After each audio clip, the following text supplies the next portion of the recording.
ahead and get started. So welcome to the afternoon session of the 2020 J.P. Morgan Healthcare Conference. My name is Anupam Rama. I'm one of the senior biotech analysts here at J.P. Morgan. I'm joined by Matt Bannon and Tess Ramiro from the team. Our next presenting company is Kiniksa, and presenting on behalf of the company, we have CEO Sanj Patel. Sanj? Thanks, Anupam. Good afternoon. It's great to be here. This is actually the 10th time I've had the opportunity of presenting at this conference, and as usual, I want to thank J.P. Morgan and Anupam for hosting us today. We have a lot to go through, so let's get started. We're going to start with an overview of our corporate strategy, review our pipeline, and also the multiple clinical data readouts that we have coming up this year. First, please note that I will be making forward-looking statements today that are subject to risks and uncertainties. A review of those statements and risk factors are found on this slide, as well as under the heading of risk factors in our SEC filings. Kiniksa is focused on autoimmune and auto-inflammatory diseases. Our product candidates are based on validated mechanisms or strong biologic rationale, and they target underserved diseases and offer the potential for differentiation. This is our pipeline with the stage and first indication for our multiple clinical stage assets. And starting with recurrent pericarditis, this is an autoinflammatory cardiovascular disease, and Rilonaceptin is in a global pivotal phase 3 study called Rhapsody. Giant cell arteritis, or GCA, is a chronic inflammatory arterial disease, and mavrilimumab, or MAVRI for short, is in a global phase 2 study. Prurigo nodularis is a chronic inflammatory skin disease, and KPL-716 is in a phase 2 study. And we're also in a phase 2 study with 716 in multiple diseases characterized by chronic pruritus. And we started a phase 1 study with our KPL-404 CD40 program. And that started in 2019, which was ahead of schedule.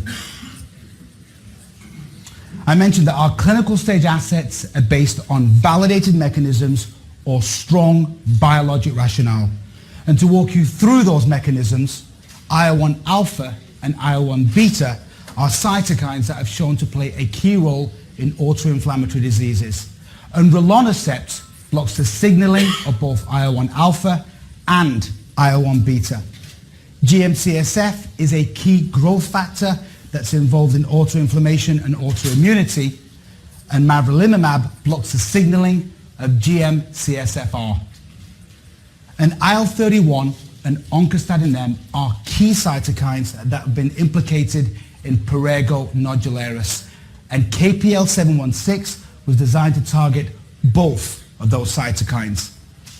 And the CD40 and CD40L interaction, we believe, is a rather attractive mechanism for targeting T-cell mediated, B-cell driven autoimmune diseases. Our clinical stage assets target underserved diseases and, as I said, offer the potential for differentiation. The estimated US prevalence for recurrent pericarditis is 40,000 patients which are seeking medical treatment for that condition. And upon approval, Rilonaceptin would potentially be the first FDA-approved therapy for that debilitating disease. The estimated US prevalence for giant cell arteritis is between 75 and 150,000 patients. There's only one FDA-approved therapy, and we believe MAVRI works more upstream than that molecule. The estimated US prevalence for prurigo nodularis is approximately 300,000 patients, and there are no FDA-approved therapies. And KPL-716 is a first-in-class mechanism. And the external proof of concept for the CD40, CD40L pathway has been established in a broad range of autoimmune diseases. And the KPL-404 profile suggests that we could have a best-in-class molecule here, which is obviously very exciting. We have multiple clinical data readouts coming up this year, and they start with top-line phase 2 data in prurigo nodularis from KPL-716 in the first half of this year. We've also got interim phase 2 data in multiple diseases characterized by chronic pruritus, also from 716, and also in the first half of this year. We have the pivotal top-line phase 3 data in recurrent pericarditis from Rilonaceptin, and that's in the second half of the year. And we have top-line phase 2 data in giant cell arteritis for Mavri, also in the second half of the year. And we have top-line phase 1 data from our KPL-404 CD40 program. So I'll now walk you through each of these programs in a wee bit more detail. So as you can see, we're progressing Rilonaceptin in our first indication, which is recurrent pericarditis. But it's important to note that it's an already approved biologic for CAPS, which is an ultra-rare autoinflammatory disease. And just last year, late last year, the FDA granted breakthrough therapy designation for the treatment of Rilonaceptin in recurrent pericarditis. And we believe that's an important step forward for patients because it underscores the severity of the disease and the potential of treatment with Rilonaceptin. So what is the definition of recurrent pericarditis? Well, patients are deemed recurrent if they have an episode after a symptom-free period of 4 to 6 weeks. Current standard clinical practice is treatment with NSAIDs with or without colchicine. And while that might be sufficient for some patients, approximately 20 to 30% of patients experience a painful recurrence. And in these cases, corticosteroids are used. As a third-line treatment, some physicians also have to use other systemic agents because many patients can't be weaned off steroids or have multiple recurrences. And some patients even have a pericardiectomy, which is the removal of the sac around the heart, and obviously an incredibly invasive procedure.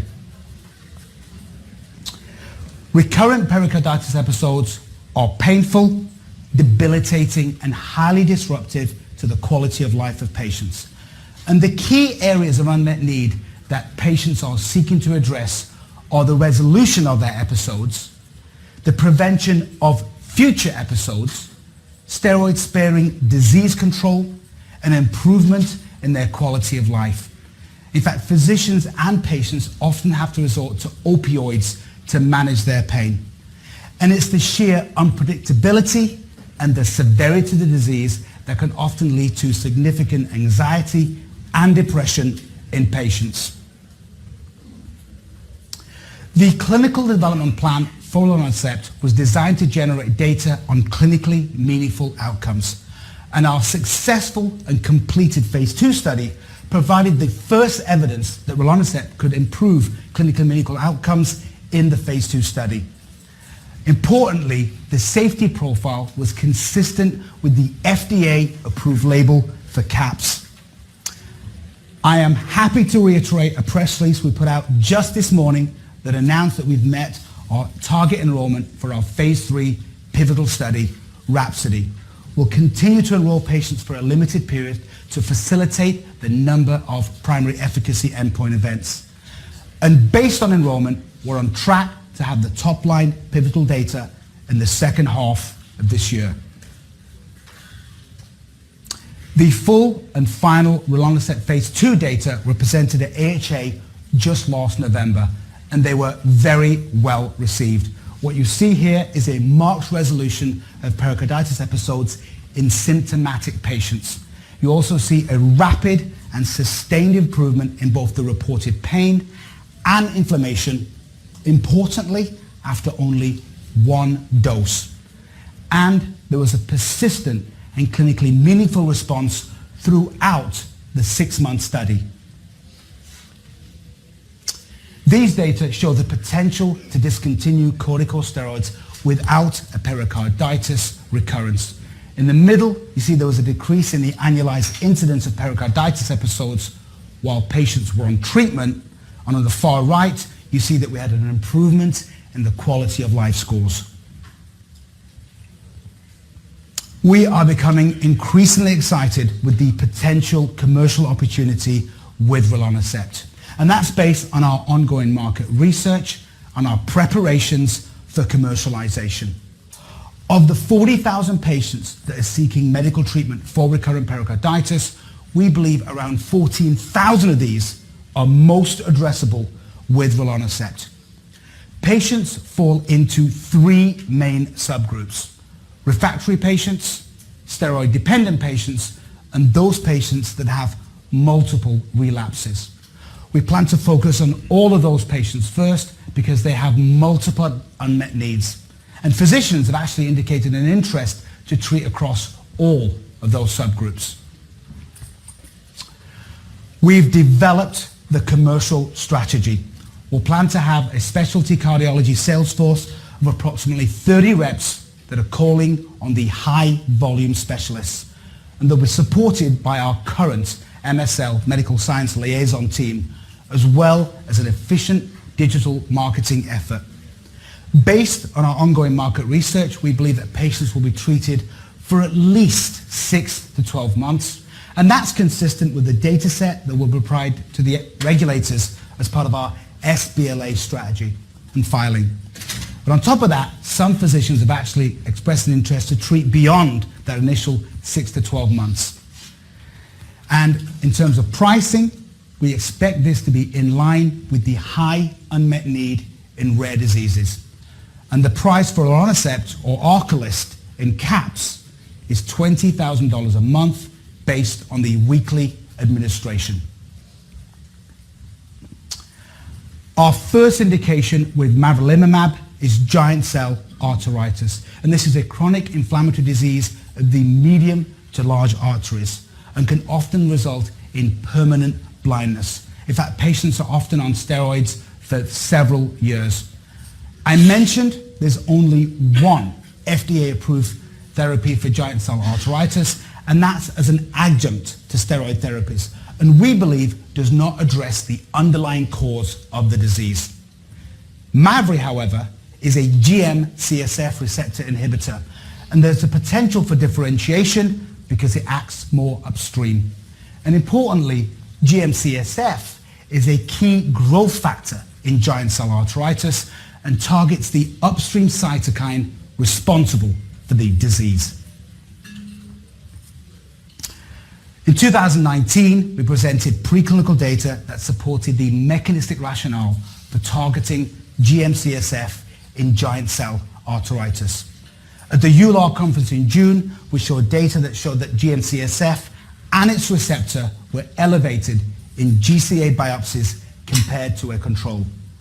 And at ACR in November, we presented data whereby mavrilimumab reduced arterial inflammation in an in vivo model, again, compared to a control. I'm happy to report and reiterate our press release from this morning announcing that we've achieved the target enrollment for our global phase 2 study in giant cell arteritis. We'll continue to enroll patients for a limited period to help facilitate the number of primary efficacy endpoint events. And again, based on enrollment, we remain on track to have top-line data in the second half of this year as planned. I also want to reiterate a press release that we put out late last year, which announced a collaboration between Kiniksa and Kite Gilead.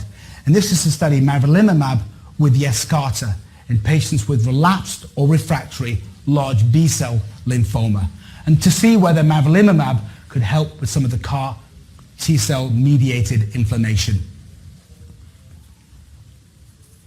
Our first indication for our third clinical program, KPL-716, is prurigo nodularis. This is a chronic inflammatory skin disease with pruritic lesions. KPL-716 is a monoclonal antibody inhibitor that targets OSM-R beta. And blocking IL-31 has shown to have a marked reduction in pruritus. But there's also the potential for differentiation and disease modification by blocking OSM, which drives fibrosis, inflammation, and hyperkeratosis. The preclinical, clinical, and recent external data with IL-31 support the further development of KPL-716. And what you see here is data from our single dose and repeated single dose phase 1b study. We saw a rapid and sustained antipyretic effect. And this was in patients with moderate to severe atopic dermatitis, which was used as a proxy for prurigo nodularis. We're enrolling in the phase 2 study in prurigo nodularis. The primary efficacy endpoint here is weekly average worst itch NRS at 8 weeks. We're on track to have data in the first half of the year. And we're also enrolling in a phase 2 study in multiple diseases characterized by chronic pruritus. And again, we're on track for that interim data from select cohorts in the first half of the year. Our fourth program, KPL-404, is already generating significant interest. The external proof of concept has been established in a broad range of autoimmune diseases, including Sjogren's disease, lupus, rheumatoid arthritis, solid organ transplant, and Graves' disease. It's a monoclonal antibody inhibitor of the CD40-CD40L interaction, which we believe is an attractive mechanism for blocking T-cell mediated, B-cell driven autoimmune diseases. And we're enrolling and dosing subjects as part of a phase 1 study where we're assessing receptor occupancy and TDAR, T-cell dependent antigen response. And that should give us a good level of understanding of the amount of target engagement for this molecule. A recap of the multiple clinical data readouts that we have coming up this year. We've got top-line phase 2 data in prurigo nodularis, interim phase 2 data in select cohorts in multiple diseases characterized by chronic pruritus, pivotal top-line phase 3 data in recurrent pericarditis, top-line phase 2 data in giant cell arteritis, and top-line phase 1 data from our CD40 program. In summary, Kiniksa is focused on rare diseases with unmet need, and we have a number of potentially attractive commercial opportunities in front of us. Our year-end cash balance in 2019 was $233 million, and that funds us into the second half of 2021, and importantly, allows us to achieve multiple clinical data readouts, and in fact, fund us well beyond those. And as you've seen, we've got a full clinical pipeline, and we are incredibly enthusiastic about the future. We're in the Sussex room for the breakout session, and we'll be happy to take any questions you have there. Thank you.